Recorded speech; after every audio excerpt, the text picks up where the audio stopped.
Olá, boa noite pessoal, sejam todos muito bem-vindos.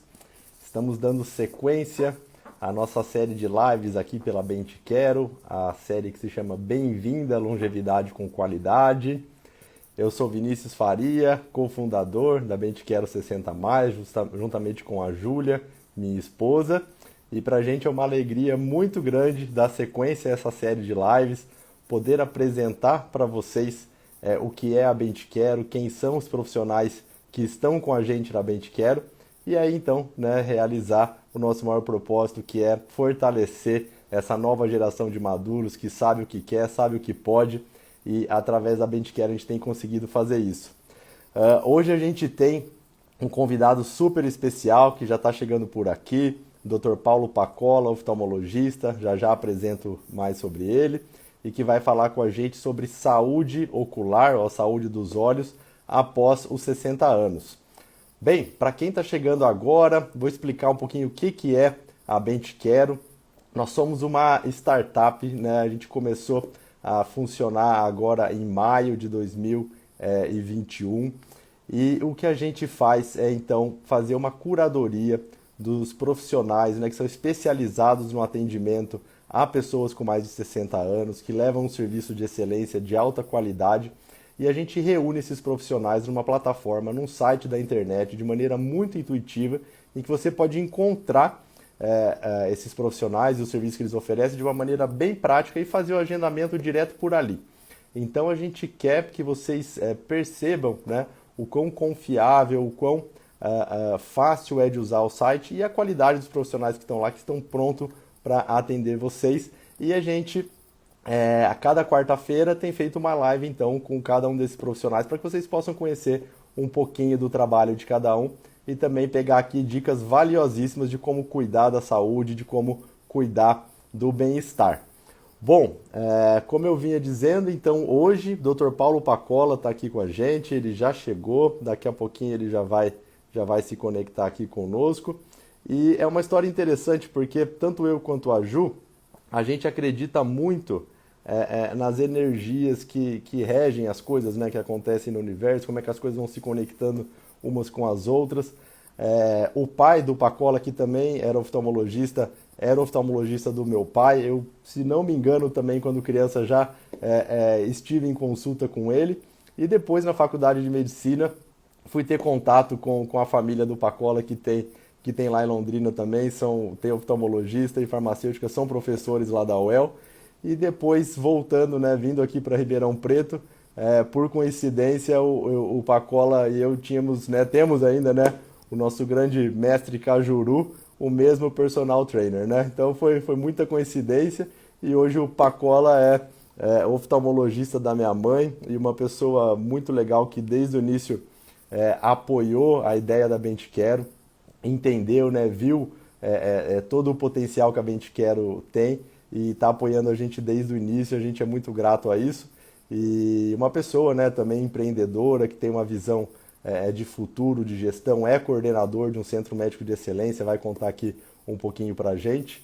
Então, vamos lá, vamos chamar o Pacola para conversar aqui com a gente.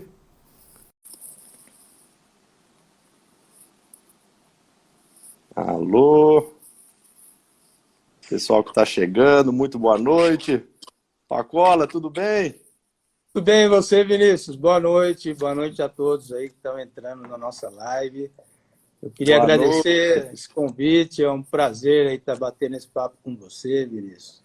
Essa plataforma, eu acho que vai ter muita utilidade para todos, né? Você e a Júlia aí estão trazendo informação confiável no meio de tanta fake news, né, Vinícius? Que a gente Exatamente. vê na internet. Então, isso realmente é muito bom. Eu apoio 100% e vou apoiar sempre. Opa, brigadão, Pacola. Contei um pouquinho aqui da história prévia, né, de como é que as coisas foram se encaixando, né? Fui encontrar parte da família lá em Londrina. Pois é, você vê que coincidência, né? Tem oftalmologista até no Paraná, Pacola também. Aqui em Ribeirão você citou meu pai. Muito obrigado pela citação. Realmente é uma honra, né, ter sido filho de um oftalmologista que teve uma carreira tão longeva. clinicou até os 80 anos de idade, teve 50 anos de carreira. Olha aí que Muitas maravilha. pessoas passaram por ele lá, inclusive, né? Você citou aí. Isso. E agora você cuidando da minha mãe. É uma honra também, viu? Sua mãe é muito simpática, por sinal. Ah, muito obrigado, legal. Vamos ver se ela aparece por aí daqui a pouco. Ótimo, com Geralmente certeza. ela Estamos vem. aguardando. Legal. E aí tá seguindo o legado da família, então, né, Pacola? Você vê, né? A influência do meu pai foi tão grande que esse primo de Londrina que você conheceu, ele se tornou oftalmologista por influência dele. Olha só. Nós somos em 4 irmãos e 3 são oftalmologistas, sendo que eu sou casado com uma oftalmologista e minha irmã mais nova também casou com um oftalmologista. Ou seja, é uma dinastia quase aí, né, na família. Maravilha, bom demais.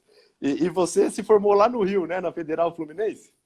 Exatamente. Eu fiz faculdade na UF, né, Federal Fluminense. Uhum. É uma escola muito boa, né, me deu uma formação excelente. Terminada a faculdade, eu tive o prazer de fazer residência médica com o professor Hilton Rocha, em Belo Horizonte, e foi referência na América Latina em oftalmologia. E foi uma residência maravilhosa, Vinícius. Eu saí de lá assim, com uma formação invejável para os padrões da época, né? Só para você ter ideia, nós tínhamos dentro do Instituto um prédio para o residente morar dentro do hospital.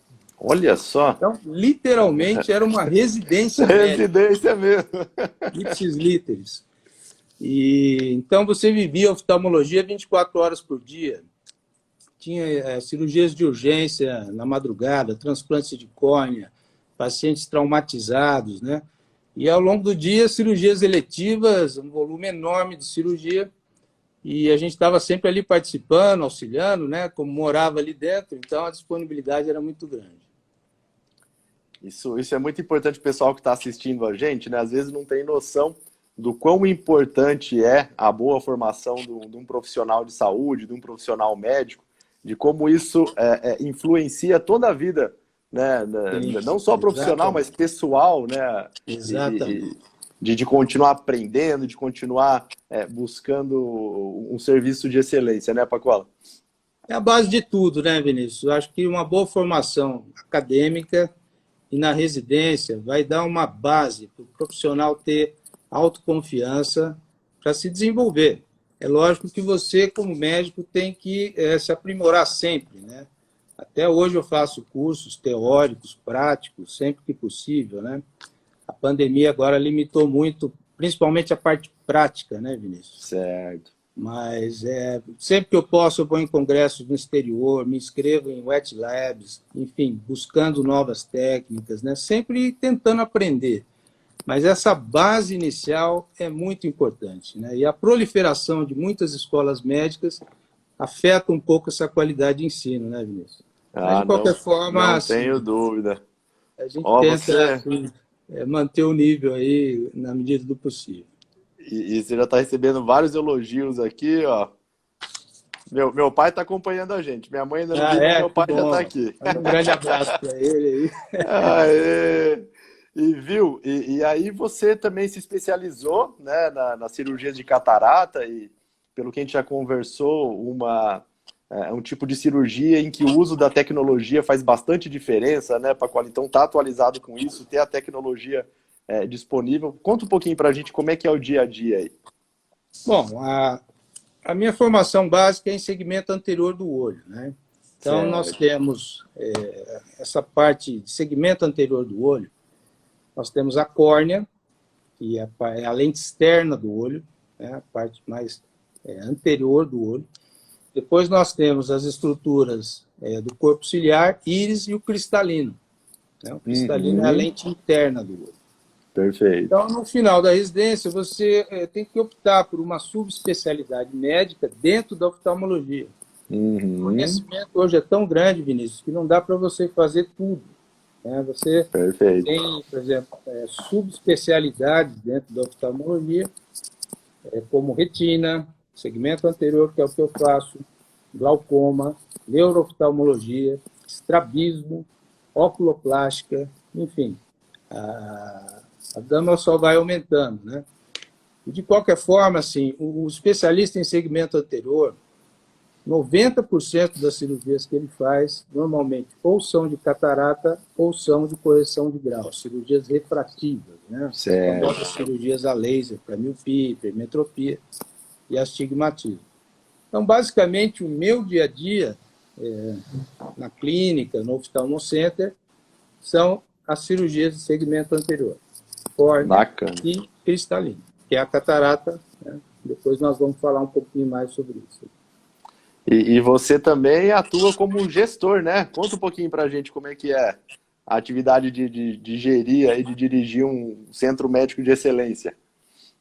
Eu estou tendo a oportunidade, já pela terceira vez, de fazer parte da diretoria do Oftalmocenter, né? Nós temos um grupo formado por 20 oftalmologistas. Nós construímos um hospital de olhos que é referência em Ribeirão, na região, onde diversos colegas vêm realizar seus procedimentos, né? E o Oftalmocenter é basicamente um centro de alta complexidade em oftalmologia. Então, ele tem todos os tipos de cirurgia, todos os tipos de exames e também um setor de cirurgia refrativa, né? Então, eu estou tendo a honra de presidir lá o hospital, né? Sou o atual presidente. E esse lado de gestão, Vinícius, nos ensina muito, né? Com certeza. Nós temos que ver os dois lados da moeda, né? O lado do paciente e o lado também da empresa. Uhum. Então, conciliar tudo isso tem ficado cada vez mais difícil, na verdade, né? Eu imagino.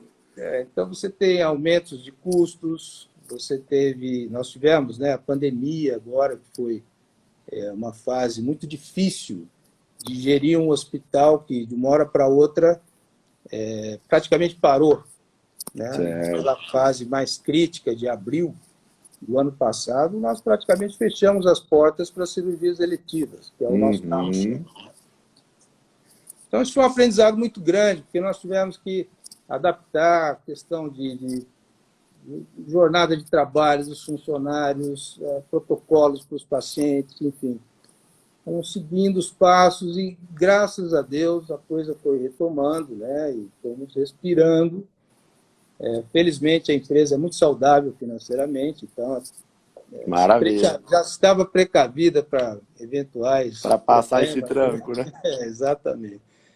E foi muito bom, né? Assim, está sendo muito bom. Ainda tem mais 2 anos ainda de gestão na diretoria. Normalmente, nós fazemos um rodízio. Então, a cada 4 anos, roda essa diretoria por completo e entram novos colegas para participar. É bom que é um envolvimento de todos. Legal. Todos aprendem um pouco o lado empresarial da medicina, né? Que é muito importante também. Muito bom. Pacola, o pessoal já perguntou aqui sobre catarata, mas antes, vamos fazer o seguinte, conta pra gente, porque para tudo, né, do nosso corpo, do nosso organismo, tem um envelhecimento natural, né? Então, com o passar dos anos, é natural que o nosso organismo vá passando por esse processo de envelhecimento, que tem suas características que são normais, mas que também tem situações que exigem, né, um cuidado e que depois podem até virar algum tipo de doença, né, de patologia que a gente vai precisar cuidar. Quais são as principais alterações, né, nos olhos, na visão, que são normais de todo o processo de envelhecimento? O olho, como todo o órgão do nosso organismo, ele envelhece, né, Vinícius? Apesar de ser, eu considero o olho muito resistente ao envelhecimento. É mesmo? Se você analisar, o olho fica exposto praticamente o dia todo às intempéries do ambiente, né? A radiações, alterações de temperatura, e ele tem uma certa blindagem em relação aos outros órgãos, em relação a infecções sistêmicas, né?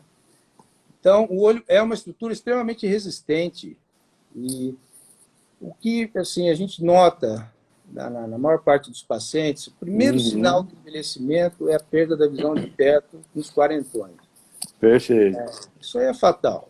né? A gente está lá no consultório, você já recebe o prontuário do paciente. 40, 41, você já sabe qual é a queixa, muitas vezes já sabe até qual o grau que você vai receitar, né? Sei. Comum que é essa procura.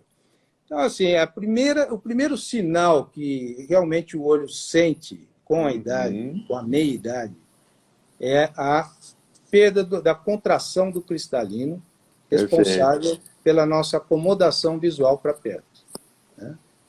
Então, aquilo que você lia a determinada distância, 30 centímetros, 25 centímetros, você já passa a não ler, começa a ter que afastar. Isso é a chamada presbiopia, né? Popularmente conhecida como vista cansada, né? Vista cansada. E que o pessoal fala que o braço começa a ficar curto, né? Que vai tentando jogar o livro lá para frente e chega uma hora que não dá mais. Então, as pessoas mais altas têm como se adaptar melhor do que os de braço curto, vamos dizer assim, né? Sim. Mas, basicamente, isso aí é uma evolução inexorável, acontece com quase todos, né? Nessa faixa aí, após os 40. O remédio para isso é óculos, né, Vinícius? A gente tem também lentes de contato, até correções cirúrgicas também, com laser. E isso é, assim, é o primeiro sinal realmente, né, que a gente fala, bom, agora o olho já não é mais um olho jovem, mas ao mesmo tempo também não é um olho velho. É um olho que chegou na maturidade, né, e vai começar a ter suas pequenas mudanças. E isso acontece com todo mundo que vai chegando aos 40, 50 ou é uma parcela das pessoas? Eu diria para você, Vinícius, que é 95% dos pacientes 95%. acima dos 40 anos começa a ter sintoma de visão para perto. Uhum. Existem alguns casos que saem da curva. Já vi pacientes com 60 anos de idade entrar no consultório com visão 100% para longe, 100% para perto, sem grau nenhum no olho. Olha só. Então, são exceções à regra que existem, mas não são realmente a regra. 95% vai passar por isso. Que fatores que contribuem para isso? É genético? Tem alguma coisa que se possa fazer para prevenir? É uma degeneração que vai tendo do cristalino, que é essa lente interna do nosso olho. Uhum. Ela vai sofrendo um processo de endurecimento e vai perdendo a flexibilidade. Então, essa lente, ela é responsável, Vinícius, pela acomodação visual. Então, quando nós olhamos para um objeto longe, ela relaxa. Quando nós olhamos para um objeto em curta distância, ela contrai. Essa contração vai se perdendo ao longo do tempo. Ou seja, você não consegue mais ter esse mecanismo natural e automático, né? Então, é uma degeneração tanto da musculatura que circunda o cristalino, que é o músculo ciliar, quanto da própria lente, que vai ficando rígida. Então, é um processo de envelhecimento gradual, né? É o trabalho que o cristalino fez todo ao longo da vida, assim como as nossas articulações, né? Tudo que a gente usa, né? Constante, é um desgaste natural. Exatamente. Então, esse seria o primeiro sinal, né? É uma coisa benigna, não causa nenhum transtorno assim no dia a dia dos pacientes. O uso do óculos acaba sendo, de certa forma, esporádico, só para curta distância, né? Então é bem tranquilo, viu, Vinícius? Não chega a ser assim, uma patologia, né? Perfeito. Entendeu? E eu vejo o pessoal também falar no consultório, conforme vai envelhecendo, que a percepção de luz, da sensibilidade para a luz muda também, com o passar dos anos. Tem, muito. Nós temos várias alterações na visão, né? Por exemplo, a perda, principalmente depois dos 60 anos, que é o nosso público-alvo, né? Há uma perda de visão periférica gradual em torno de 5 a 10% por ano, que é visão periférica. De fora para dentro. Exatamente. Há uma perda de senso cromático, vai havendo uma diminuição de percepção das cores, né? Algumas alterações fisiológicas na pupila também, na contração pupilar, principalmente aos 60, 70 anos, a pupila vai perdendo aquela capacidade de modular a entrada de luz no olho. Então, isso são coisas assim que vão acontecer mesmo, né? Independente de todas as prevenções que possam ser feitas, né? Que devem ser feitas. Né? Depois nós podemos falar sobre isso, que são importantíssimas, na verdade. Vamos falar, conta pra gente. Assim, a pessoa que, vamos supor, teve a sorte de chegar aos 60, 70 anos sem ter tido nenhum problema de saúde em relação ao olho, né? Quando que ela deve procurar oftalmologista para receber uma orientação? Ou que tipo de cuidados fazer para preservar ainda mais a saúde dos olhos? Ô Vinícius, o principal cuidado da saúde dos olhos é procurar o oftalmologista mesmo sem sentir nada. Olha só, essa é uma dica de ouro. Essa é a principal, por exemplo. Nós temos uma doença que é silenciosa, chamada glaucoma, que é uma das principais causas de cegueira irreversível no mundo. Hoje estima-se que existem 180 milhões de pessoas cegas por glaucoma. Podem ficar cegas por glaucoma. E é uma doença que não dá sintomas. Olha só. Ela é perigosa porque ela é silenciosa, a pressão intraocular começa a se elevar e vai causando uma isquemia no nervo óptico. E, consequentemente, um estreitamento, uma perda de campo visual, que pode ser total. E a pessoa depois não consegue reverter esse quadro. É uma atrofia do nervo óptico por falta de irrigação sanguínea devido a essa hipertensão intraocular. E essa hipertensão intraocular não tem uma relação direta com a hipertensão arterial. Bom saber. São coisas distintas. São coisas distintas. A hipertensão ocular no glaucoma, ela é causada pelo humor aquoso, que é o líquido interno que circula na câmara anterior do olho. Então, por exemplo, um paciente que nunca teve nada, Vinícius, que nem precisou usar óculos, nunca teve sequer uma conjuntivite, né? Ele pode, às vezes, estar desenvolvendo um glaucoma e estar assintomático. E quando ele vai começar a perceber que ele perdeu o campo visual, é quando ele começa a esbarrar o cotovelo no batente da porta, derruba um copo d'água que está do lado, ele não vê, sofre um acidente de trânsito por não ver, às vezes, um pedestre, ou uma bicicleta, uma moto passando no campo lateral. Então, quer dizer, a pessoa, às vezes, acha que por não ter nada, pode estar isenta de uma patologia, e às vezes não está. E em que idade que o glaucoma começa a aparecer mais, Pacola? Principalmente a partir dos 40, Vinícius. Parece que os 40 é o número mágico para viver. É mesmo? Começa a presbiopia, pode começar o glaucoma. Né? Então, outra dica, né? Mesmo para quem não teve nenhum problema, né, oftalmológico até agora, estiver chegando nos 40 aí, procura um oftalmologista para passar por uma avaliação preventiva ou de diagnóstico mais precoce, né? Exatamente. Além do que, assim, algumas doenças sistêmicas podem ser prevenidas pelo exame de fundo de olho de rotina. Perfeito. Não é raro a gente fazer um diagnóstico de diabetes pelo fundo de olho. Perfeito. E de hipertensão arterial também, Vinícius.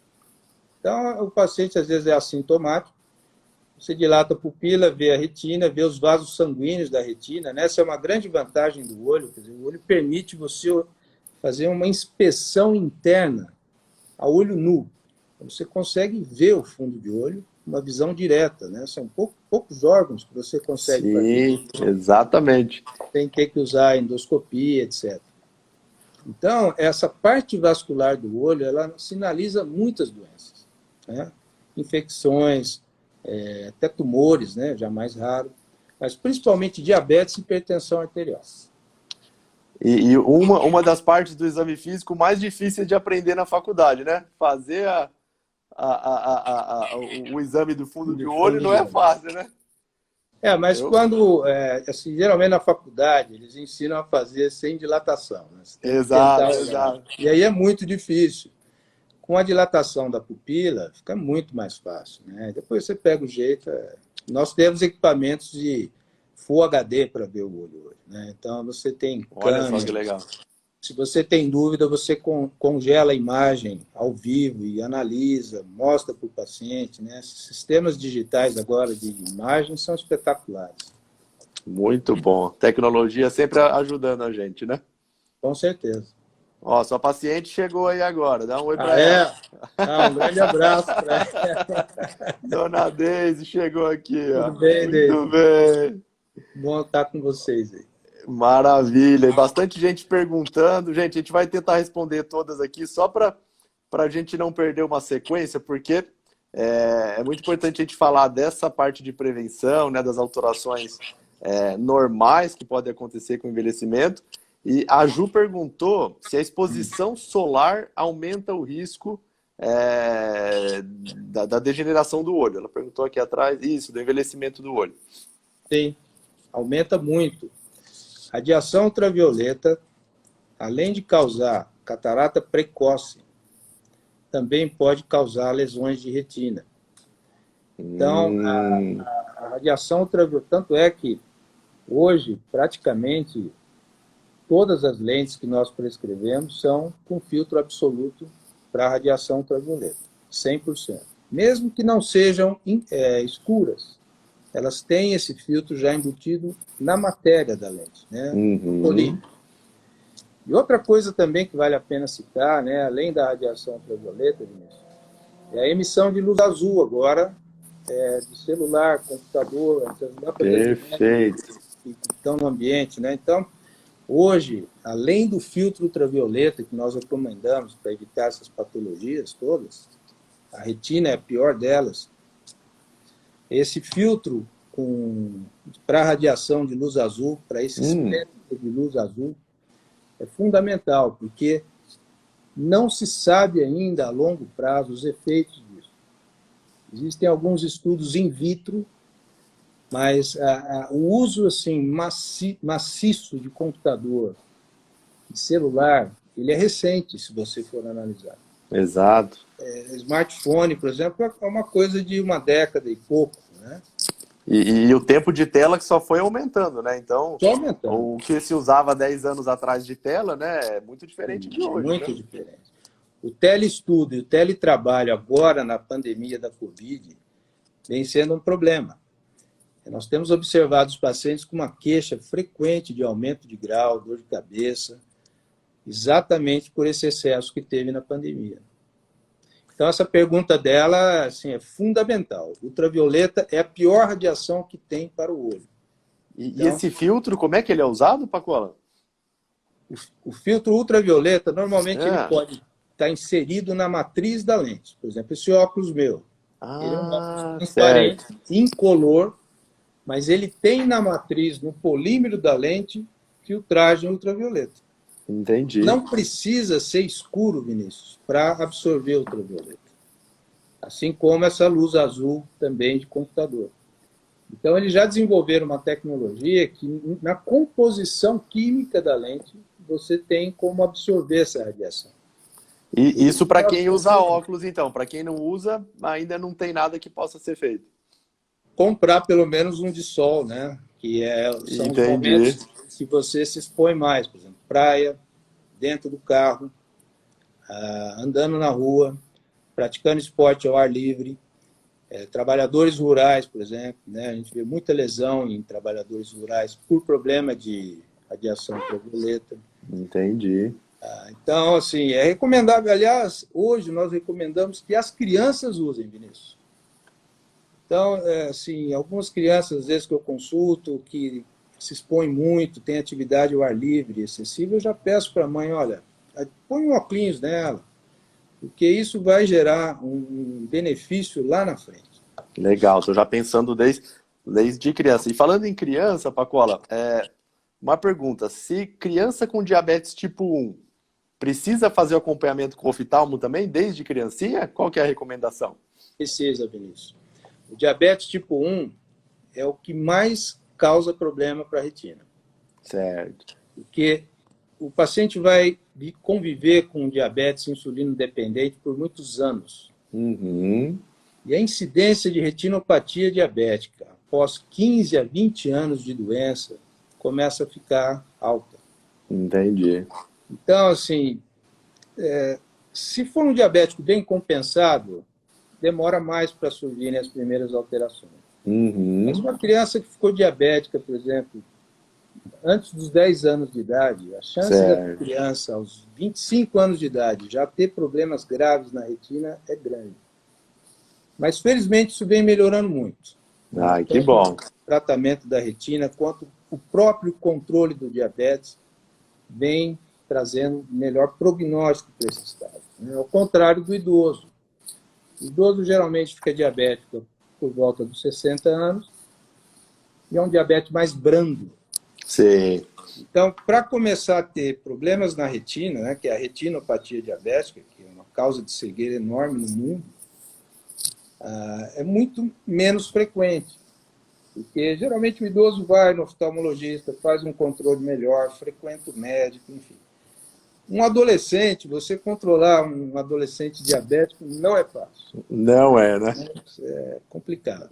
Então é importante que o endócrino e o oftalmologista já comecem a acompanhar esse paciente, né, desde a infância.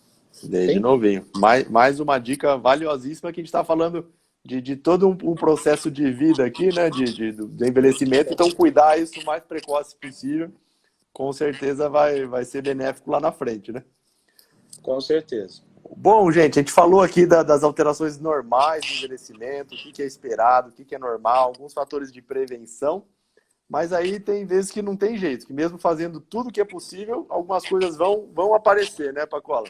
Bom, você já deu algumas dicas aí pra gente, mas quais outras doenças, né, do olho? O pessoal já perguntou sobre catarata aqui, isso vai aparecer. O que a gente tem que ficar atento aí? a catarata é um outro processo meio inexorável também, viu, Vinícius? Perfeito. Às vezes os pacientes me perguntam, doutor, é hereditário? Eu vou ter, não vou ter? Na verdade, a pergunta não é se vai ter ou não. É quando vai ter, entendeu? Boa. Porque é mais ou menos parecido. Meu pai falava muito isso, né? É igual cabelo branco. Uns têm mais cedo, outros vão ter na idade certa, outros vão ter mais lá na frente, mas uma hora os cabelos brancos aparecem, né? Tomara que eu tenha essa oportunidade, viu, Pacola? De ficar com os cabelos brancos. Tô torcendo aqui, viu? Os que ainda estão aí, né, Vinícius? Exato, então, exato. Mas voltando à catarata. A catarata. A catarata é um processo degenerativo do cristalino. Né? Primeiro tem aquela paralisia da contração que nós comentamos, que é a presbiopia. E a partir dos 55 anos, além de estar totalmente paralisado, quer dizer, ele já não funciona mais como uma lente acomodativa, ele começa a entrar no processo de opacificação. Certo. Primeiro ele inicia um amarelamento, depois ele vai ficando opaco gradualmente, né? E quando o cristalino muda de cor e começa a ficar opaco, ele muda de nome, passa a ser chamado de catarata. Olha só. Então, a definição de catarata nada mais é do que uma lente que deixou de ser cristalina e passou a ficar opaca, né? Então, o que acontece? Nós passamos a ter dentro do nosso olho uma lente que já não funciona e, além de tudo, começa a bloquear a entrada de luz na retina. Então, começa a haver sintomas visuais. Né? Fica completamente disfuncional nessa estrutura. Exatamente. A visão começa a ficar muito mais cansada, os pacientes começam a ter muita dificuldade para ler, mesmo de óculos, dirigir à noite, faróis de carro, luzes mais intensas, mesmo o sol, começam a dar uma fotofobia intensa. Alguns outros sintomas, como lacrimejamento, em alguns casos até visão dupla, né? E a catarata, assim, é uma causa de cegueira curável. Né? Essa sim é curável, diferente de outras patologias. Você faz a cirurgia, o olho volta ao normal. É uma cirurgia que basicamente é feita em 10 a 15 minutos, às vezes até em menos tempo. Olha só. A catarata está mole, rapidinho. Muito rápida. Feita com anestesia tópica, só com colírio. Não tem sangramento. E a recuperação do paciente é muito rápida. São incisões, na média, em torno de 2, 2,5 milímetros. Então, são minimamente invasivas, que cicatrizam muitas vezes em 48, 72 horas. O olho Olha já só. está praticamente lacrado novamente. Então, um problema super incapacitante, porque isso afeta a qualidade de vida e mesmo a segurança da pessoa, né? Sim, Para exatamente. dirigir, aumentar o risco de queda, né? Exatamente. E que o tratamento Tanto é é um que, tratamento super simples e eficaz. só desculpa te cortar, mas eu vi um trabalho no último congresso que eu fui da Academia Americana de Cirurgia de Catarata, que o risco de uma cirurgia de catarata é infinitamente menor do que o risco de você pegar o carro e se deslocar à clínica para fazer a cirurgia. Olha Ou só, seja, é um risco. Não, essa fizeram esse informação é trabalho. importante. Porque eles estavam discutindo se faria os dois olhos ao mesmo tempo ou não, né? Quais os riscos envolvidos em fazer a cirurgia bilateral. Eu, Tem pessoalmente, uma não sou pergunta fã sobre da isso. cirurgia bilateral. Pode falar, Por então, a quê? gente aproveita o gancho. Né, o A pessoal cirurgia perguntou aqui. bilateral, sobre cirurgia de catarata bilateral, Isso.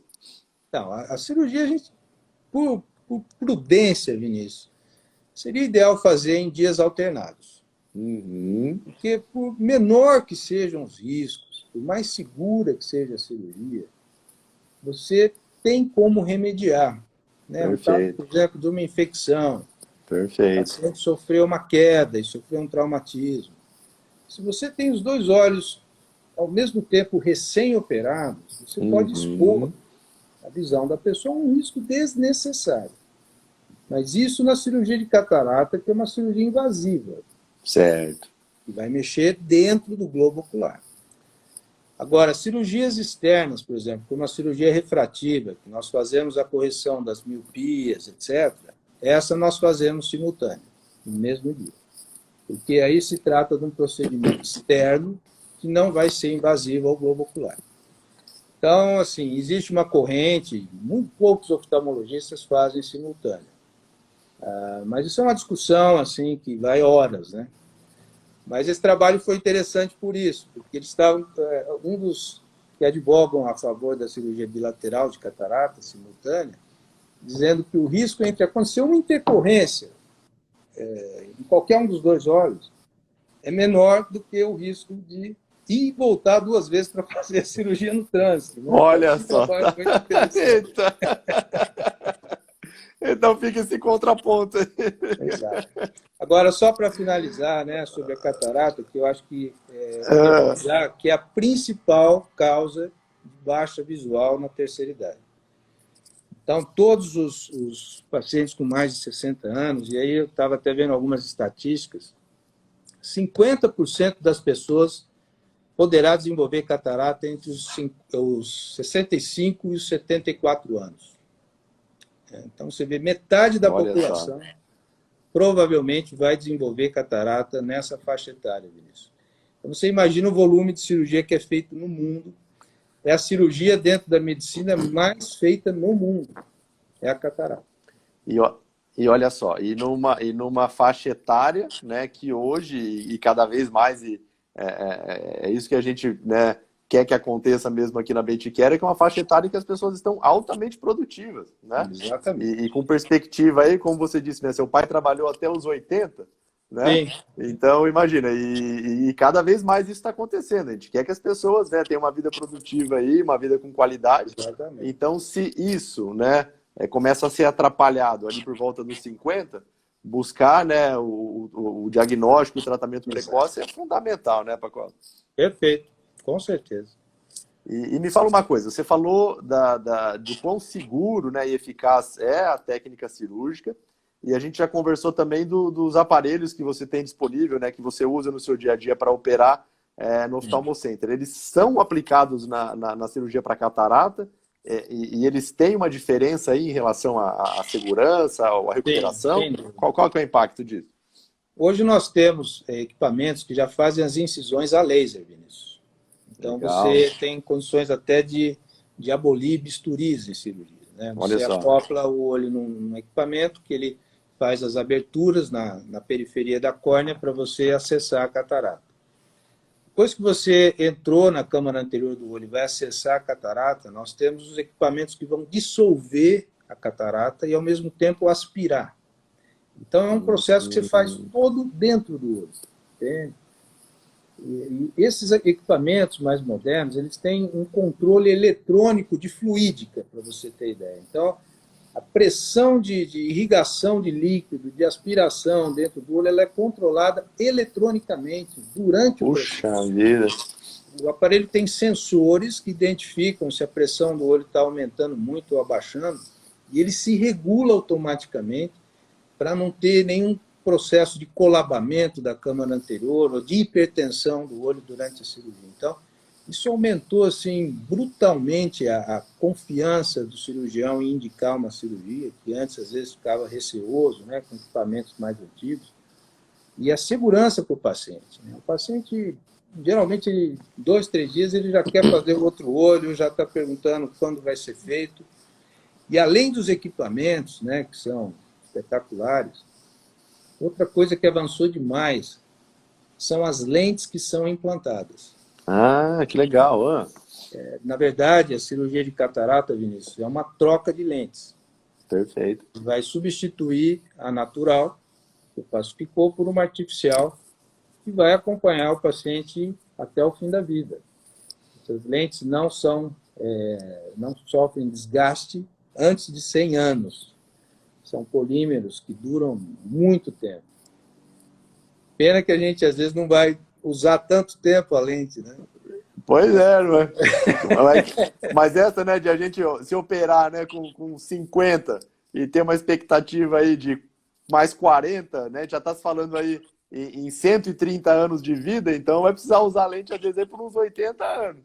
Com certeza, é isso aí. E tem que ver, às vezes, existe a catarata congênita, né, que você opera o recém-nascido. Interessante. Se você implantar uma lente, ele vai viver, às vezes, 100 anos. Não lembrava dessa, verdade. Verdade. Existe a catarata congênita.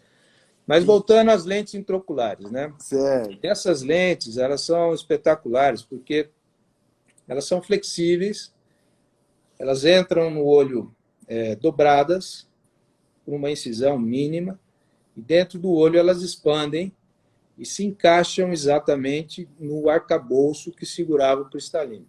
Então, elas se fixam, se centralizam no olho de uma forma muito precisa. E hoje nós temos lentes, Vinícius, que permitem uma visão contínua para o paciente. Então, aquele paciente que já estava com um cristalino paralítico, opaco, 1 grau para longe já incômodo, 1 grau para perto mais incômodo ainda. Quer dizer, dependendo de óculos para tudo. Além de você limpar e clarear a visão do paciente, você livra o paciente dos óculos. Ele volta a enxergar bem na curta distância, como era lá antes dos 40, né, que nós conversamos. Olha só. A distância intermediária, que hoje também é muito importante, né? A gente fala muito do perto, do longe, mas a média distância, para quem trabalha com monitor de computador, ela é fundamental. E a distância é longa. Então, quer dizer, os pacientes ficam encantados com a cirurgia. Uma cirurgia que dá uma satisfação para o médico, para o paciente, principalmente, né? Que legal. E é gostosa de fazer. Eu, pessoalmente, sou suspeito.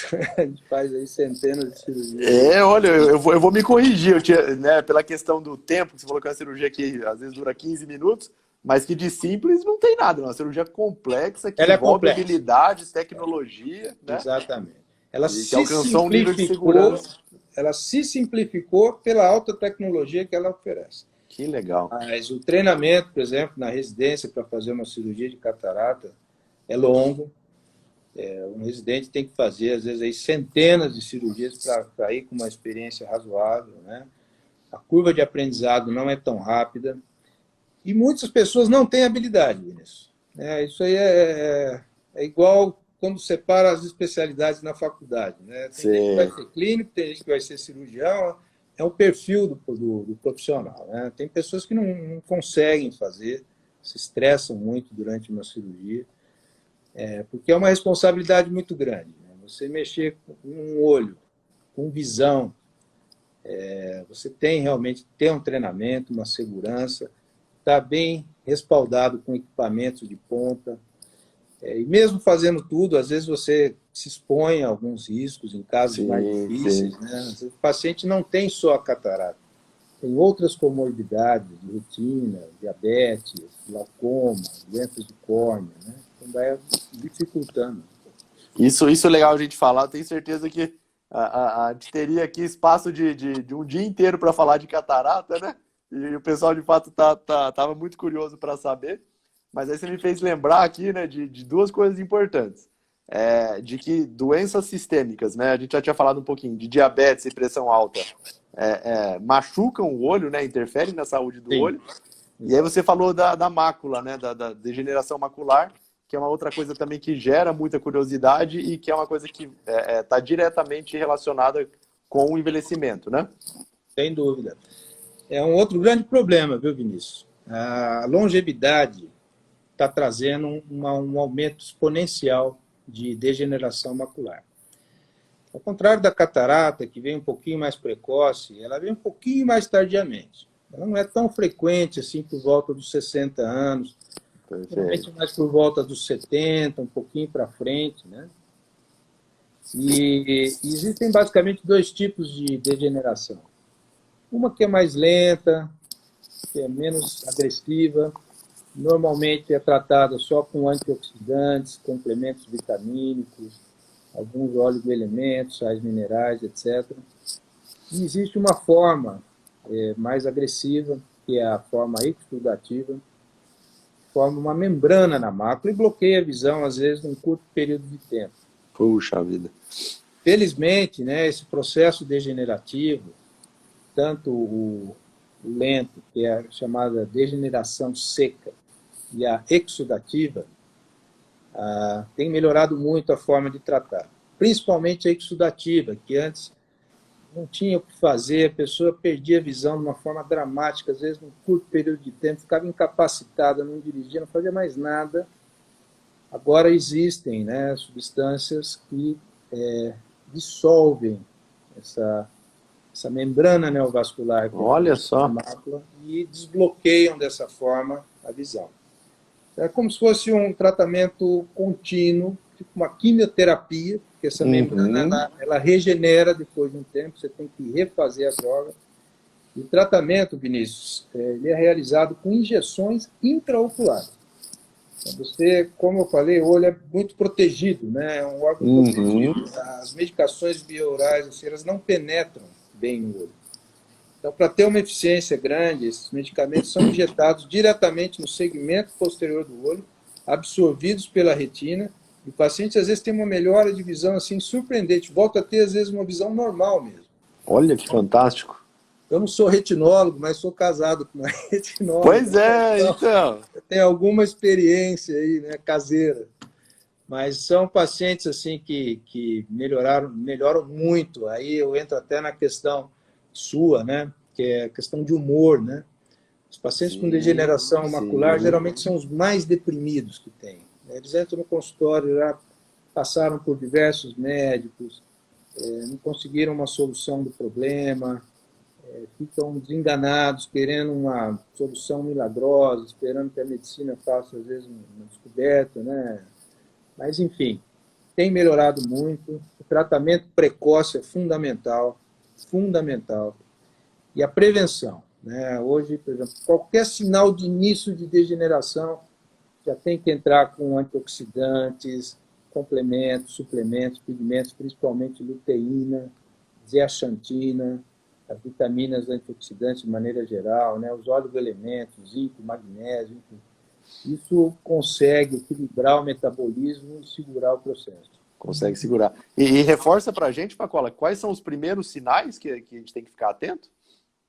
Perda da visão central, Vinícius. Central, A certo. mácula, para você, Uhum. assim, o pessoal entender bem, é a parte mais nobre da nossa visão, da retina. É Quando o, a é o luz entra miolinho da no olho, retina. exatamente, é o miolo da retina. Ela que dá a visão nítida. Quando você está olhando para o meu rosto, você está usando a mácula.